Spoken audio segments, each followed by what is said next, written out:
Hi everyone. What's up? Pink up, Anarita. How are we? Okay, so I want to talk about something important.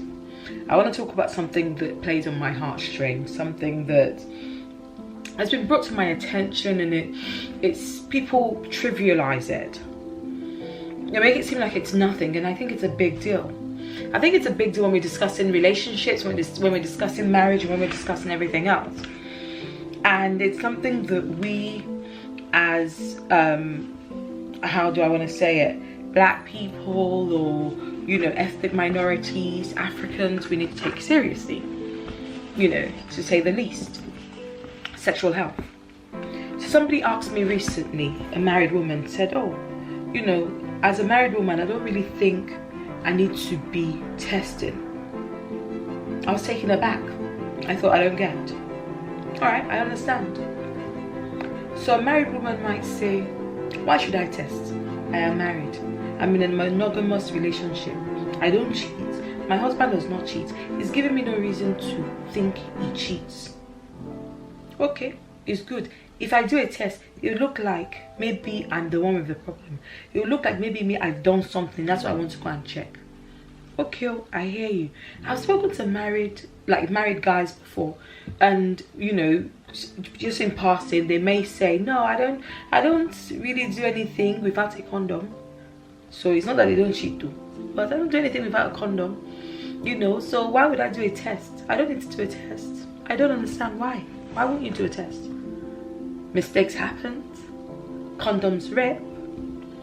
Sometimes in all of the heat of the moment, you can make mistake. In all of this, I'm doing. You're trying to pursue this something. You go and contact and exchange fluid with whoever it is, or even in oral sex. Some sexually transmitted infections are passed from the mouth. Did you know that? So easily, jejely, you can go home, unknown to the wife, unknown to your husband. You give them something. When you can make this test a lifestyle. It's not when you have something. It's not when you have symptoms, because some infections you won't even get symptoms of.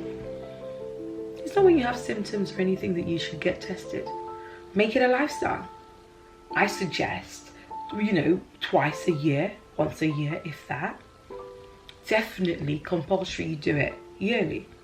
Okay, let's not even say somebody has cheated. How many relationships start with, okay baby, we want to start on this intimacy level.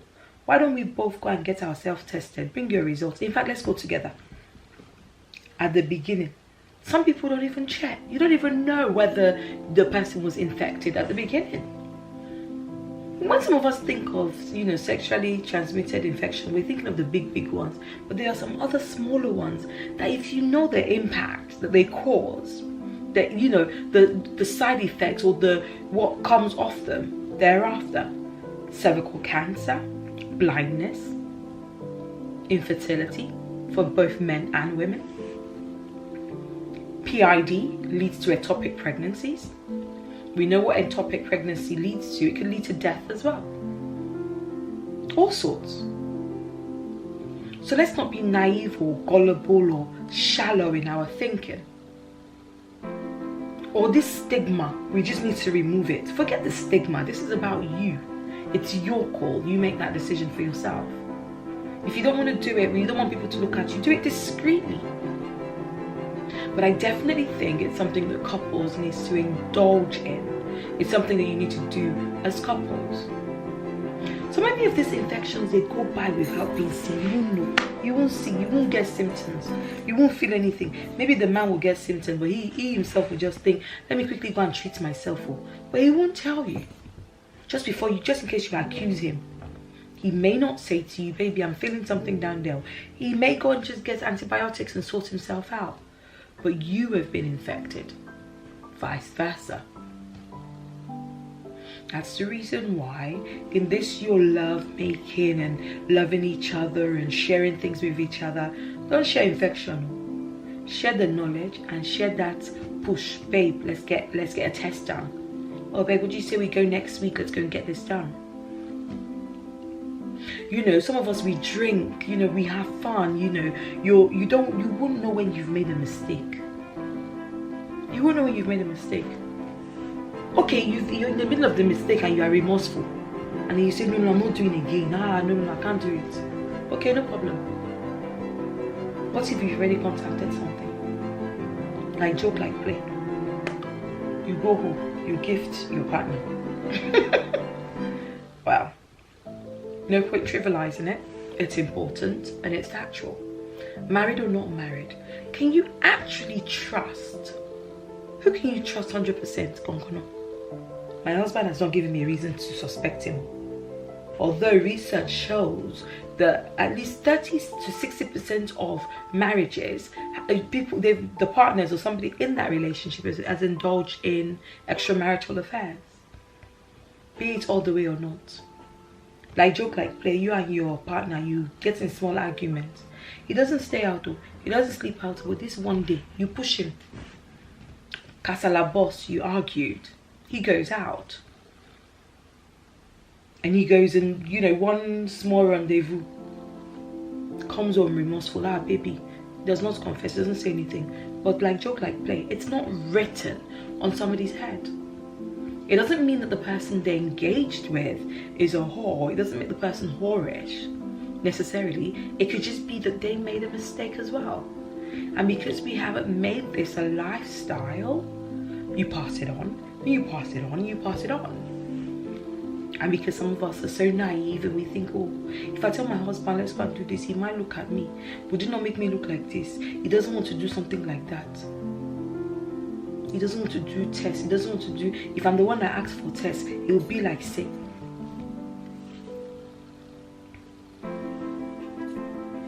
So for me, I feel it's something we need to make a lifestyle. I feel it's something that we need to make a routine. I feel it's something you ought to go and do with your partner.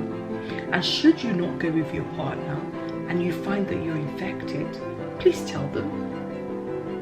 Please tell them. Otherwise, you could be reinfected. Otherwise, you can cause them a problem bigger than yours. Chlamydia, syphilis, those ones, they have, you know, other effects. I believe it's chlamydia that leads to PID, which then causes ectopic pregnancies in some people. It's worth mentioning, I remember speaking to a friend of mine and she made mention of a lady who passed away. Couldn't get pregnant, eventually she got pregnant, but the pregnancy was ectopic.